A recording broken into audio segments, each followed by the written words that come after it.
மது நிறைய குடிக்கிறான், மாமிசம் நிறைய திங்கிறான், தாறுமாறான டயட் இருக்கு இல்லையா, இதுல உடம்புல நச்சுத்தன்மை சேருது இல்லையா, டாக்ஸின் சேருது இல்லையா, இந்த நச்சை நீக்கிறதுக்கு டீடாக்சிபிகேஷனுக்கு என்ன பொருள் தெரியுமா? விளாம்பழம், நெல்லிக்காய், நாவல்கனி, நாட்டு மாதுளை. 4 சொல்லியிருக்கேன் பாருங்க. இந்த 4 இந்த கொடிய டாக்ஸினே சரி பண்ணுதுன்னா ரெகுலரா ஒரு வேலை சாப்பிட்டா எந்த நஞ்சையும் போக்கிருந்தானே.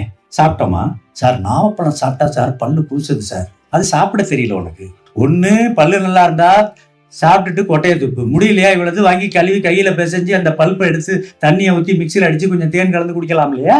விளாம்பழம் சாப்பிட முடியாதா? அது ஒரு வாடை பிடிக்கல சார். பலாப்பழம் வாடை பிடிக்கல. மலேசியால இருந்து துரியன் பழம் வாங்கி சாப்பிட்டுட்டு இருக்கான் குழந்தை பேருக்காக. கேட்டா 1500 ரூபாய் மினிமம் ரேட்டுங்கிறான் துரியன் பழம். உங்க செல் மெமரியில உங்க பலாப்பழம் இருக்குமே தவிர துரியன் பழம் உங்கள் செல் கம்ப்யூட்டர் ரீடே பண்ணாது. நீங்க எவ்வளவு பெரிய நல்ல மனிதராக இருந்தாலும் உங்க வீட்டுக்கு போனா தானே மரியாதை. அடுத்த வீட்டுக்கு போனா உள்ள விடுவாங்களா?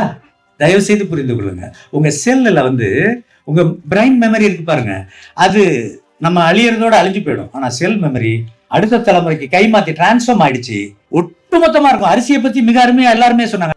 ஒரு ஃபிட்ஸுக்கு ஒரு அரிசி நான் ரொம்ப காலத்துக்கு முன்னாடி அதை பதிவு பண்ணியிருந்தேன். பிச்சைவாரிங்கிற அரிசி பேர் என்ன? பிச்சைவாரி. அபண்டன்டா இருக்கு சார். என்ன சார் அரிசி? பொன்னி சாப்பிட்டேன் சார். நேத்து சார் பொன்னி சாப்பிட்டேன். போன வாரம், போன மாசம் பொன்னி. அது பொன்னியே கிடையாது. தயவு செஞ்சு புரிஞ்சுக்குங்க, அது பொன்னியே கிடையாது. என்னால உத்தரவாதமா பேச முடியும். அரிசியில எவ்வளவு இருக்கு?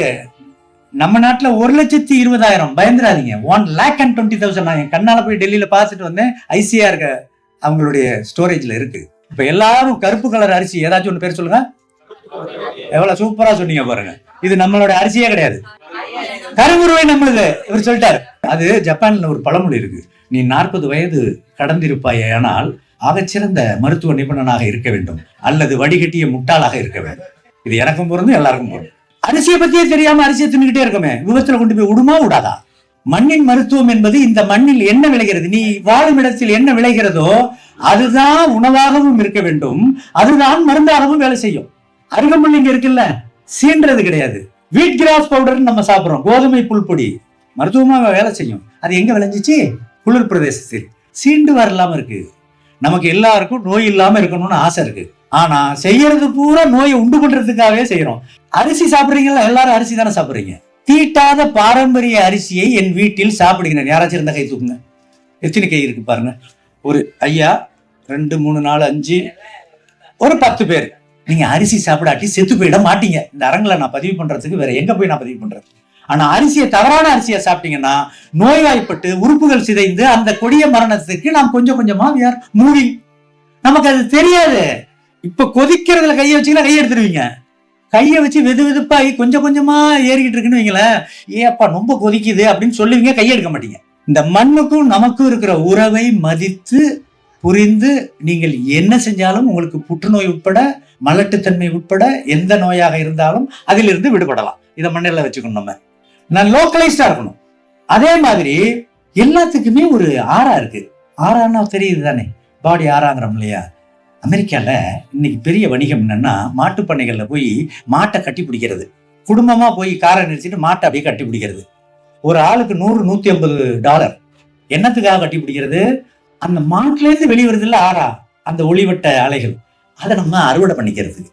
எனது கேள்வி, பிறவிகளில் மாடை விட மனிதன் உயர்ந்தவனா, மனிதனை விட மாடு உயர்ந்ததா?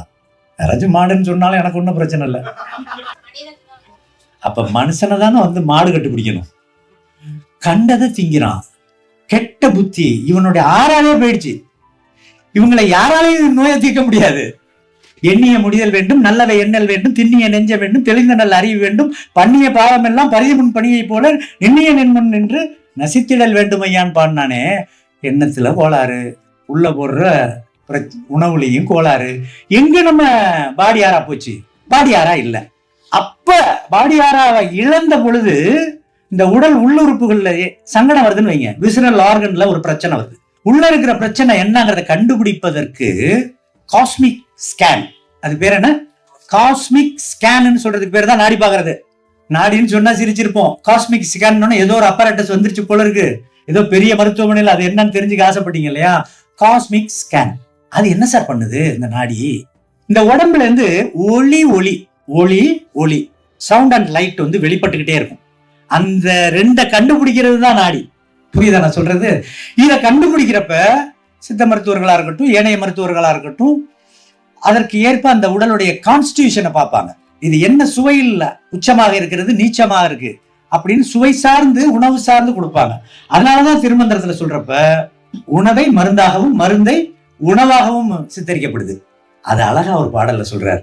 அருந்திய அன்னம் அவை 3 கூறாம், பொருந்தும் உடல் மனம் போமலம் என்னே, திருந்தும் உடல் மனமாம் கூடு சேர்ந்துட்டே, இருந்தன முன்னால் ரதமது ஆகுமே. அப்பப்பா, மருத்துவத்தை அடிச்சு உடைச்சிட்டான். எப்படி எழுதியிருக்கான் பாருங்க. அருந்திய அன்னம் அவை 3 கூறாம். நீ என்ன சாப்பிட்டியோ அது 3ஆ மாறுது ராஜாங்கிறாரு. உடலாக மனமாக போ மலம்ங்கிறார். மலம்னா உடல்ல இருந்து ஆசனவாய் வழியா வர்ற கழிவுக்கு மட்டும் இல்ல, உடலில் சுரக்கின்ற அனைத்துமே மலம், சுரப்பு.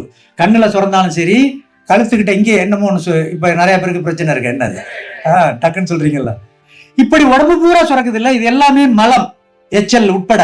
சாப்பிட்ட சோறு தான் உடம்பு மனசு சுரப்பிகளாக மாறிடுச்சுங்கிறாரு 2வது லைன்ல. 3வது லைன்ல என்ன சொல்றாரு, இது ஃபைன் டியூன் ஆகுது. இந்த உடல் வந்து லிவிங் ஆர்கானிசம் இல்லையா, சுரந்ததெல்லாம் வெளியே தள்ளிட்டு உடம்பு மனசா கன்சாலிடேட் ஆகுது. அதுதான் கான்கிரீட் ஆகுது. இந்த உடம்பு மனசும் கான்கிரீட் ஆச்சு இல்ல, இது எதனால? அவரே சொல்றாரு, இதுக்கு முன்னாடி நீ சாப்பிட்டு இல்ல, அதோடைய சாரம்ங்கிறாரு. அப்ப அன்னமய கோஷத்துலதான் ஆனந்தமய கோஷம் வருதுங்கிறது புரிய வருது இல்லையா? நம்ம அன்னத்தில் குறை வைத்தால் உங்கள் ஆனந்தத்தில் குறை வரும். எதை சாப்பிடுறதுன்னு தெரியும். காலுக்கு செருப்பு நல்லா வாங்குறோம், இந்த பிராண்ட் வேணும்னு. ஆனா உள்ள போடுறத எதை கொடுத்தாலும் வாங்கி ஒரு பேப்பர்ல அமுக்கிட்டு உள்ள தள்ளிடுறோம். அது உள்ள போய் என்ன பண்ணுங்கிறதே நமக்கு புரியலையா? அலட்சியமாக நீங்க இருப்பீர்களே, ஆனால் நீங்கள் தான் விலை கொடுத்தாகணும். மண்ணின் மருத்துவம் என்பது மிக மிக மிக எளிமையானது. நம்மளோட சேர்ந்து ஈ எறும்புலேருந்து நாய் நரியிலேருந்து நம்ம இடத்துல வாழுது இல்லையா? நானும் துருவி துருவி பார்க்குறேன், கேமராவோடையும் சுற்றிக்கிட்டே இருக்கேன். சில இடங்கள்ல ஒரு விலங்குக்கும் சுதந்திரமா இருக்கிறதுக்கு நம்ம பேர் வச்சிருக்க வியாதி எல்லாம் வரல. மனுஷன் வளர்க்குற மிருகத்துக்கு மட்டும்தான் இவனை மாதிரியே கரு உருவாகல, நஞ்சு கொடி உழுவல, பால் கறக்கல, மடி வீங்கிருச்சு. இவனுக்கு என்னென்னலாம் வருதா? காரணம் இவன் தானே கஞ்சி வைக்கிறான். இவனுக்கு ஒண்ணு தின்னுட்டு இவனுக்கும் வீட்டுல அதே பிரச்சனை. இவனை நம்பி வந்துச்சு பாருங்க, அதையும் கொள்றான். காரணம் மண்ணின் மருத்துவத்தை நாம் கைவிட்டுட்டோம். அது என்ன சார் மண்ணின் வைத்தியம் மருத்துவம்? எனது அருமை நண்பர்களே, மனித சமூகம் துவங்கியதிலிருந்து சித்த மருத்துவத்தின் துவக்கமாக ஆதாரமாக இருந்தது ஒற்றை மருத்துவம். ஒற்றை மருத்துவம் என்று அதற்கு பெயர். அது சித்த மருத்துவத்தின் ஒரு அங்கம், துவக்கம். இயற்கை மருத்துவத்தின் மூலம். ஒரு பொருளை தனியா சாப்பிட்டீங்கன்னா ஒற்றை மருத்துவம், இயற்கை மருத்துவம். 2 சேர்த்தீங்கன்னா எதோட சேர்க்கணும், அனுபவத்தை எதை சேர்க்கணும், எதுக்கு எதை சேர்க்கணுங்கிற ஒரு புத்தி வந்து, ஒரு குழம்பு வைக்கிறோம் இல்லையா, அந்த குழம்புக்கு எதை அரைக்கணும், எப்படி அரைக்கணும், எப்ப கலக்கணும், எப்ப குழம்ப கூட்டணும், எப்ப தாளிக்கணும், எல்லா அறிவு இருந்துச்சு இல்லையா? இன்னைக்கு ஒண்ணுமே இல்லை. கட்டிங், ஒரு கப் பேக்கெட் எடுத்து கட்டிங் கொடுக்குறாங்க, அப்படியே கொட்டி கலக்குறாங்க. இப்ப அதுவே இல்லை. போன்ல சாப்பாடு. ஆரோக்கியமும் போன்ல தான் வாங்கணும், சாத்தியமே கிடையாது. நான் சொல்றது நிறைய பேர்கிட்ட, குடும்பமா இருக்கீங்களா, கணவன் மனைவி குழந்தைகள், மழை பெய்யுதா, கடகடன் வீட்டுள்ள ஓடு, நீ ட்ரௌசர் வேணாலும் போட்டுக்க, உனக்கும் பொண்டாட்டிக்கும், அதெல்லாம் உன் சௌரியம், அதுக்கெல்லாம் ஒன்றும் பிரச்சனை இல்லை. போட்டுட்டு மொட்டை மாடி இருந்தா ஓடி மலையில போய் குதிச்சு விளையாடி படுத்து உருளு. நல்லா ஒரு 1/2 hour நினைஞ்சிரு, உருளுங்க. வெளியில ஏந்திரிச்சா வெளியே தெரியுதுன்னா படுத்து உருளு. சார் ஏந்திரிச்சா அரை ட்ரெஸ் நிர்வாணம் வெளியே தெரியுது, படுத்துக்க, அப்படியே உருளு, ஜாலியா விளையாடுங்க. 1/2 மணி நேரம் மலையில நனைஞ்சு முடிச்சுட்டு வீட்டு உள்ள தொடச்சிட்டு வந்து படு. ஒருத்தர் பாரு, ஸ்கேன், அந்த பாடி ஸ்கேன் பண்ணிடுச்சு. மலையில இருமல் வருதா, இழுப்பு வருதா, சளி வருதா, உள்ளுக்குள்ள பிரச்சனை இருக்குங்கிறத ஸ்கேன் பண்ணது உங்க மலை. மலைக்கு நன்றி சொல்லணுமா? அதனாலதான் மாமலை போட்டுருதும். ஆனா நம்ம அதை கான்வென்ட்ல விட்டு ரெயின் கோவாவேங்கிறோம். அவனுக்கு அது பிரச்சனை, நமக்கு இது வந்து ஐஸ்வர்யம், கிடைக்கிறக்கூடிய ஒரு விஷயம். அதேதான் மழை, அதேதான் பனி. பனியில நனைய சொல்றேன் நான். எவ்வளவு மாடுகள் வந்து ரோட்ல பனியில படுத்திருக்கு, ஏதாச்சும் மூக்கு விழுவுதா? நமக்கு பாத்தீங்கன்னா மஃப்ளர் கத்தி, இங்க என்னமோ செத்தவனுக்கு அடைக்கிறது மாதிரி இங்க அடைச்சு. நிறைய பேர் நான் 2 வீலர்ல பாக்குறது, இங்க பஞ்சு வச்சிருப்பா, இங்க வச்சிருப்பா.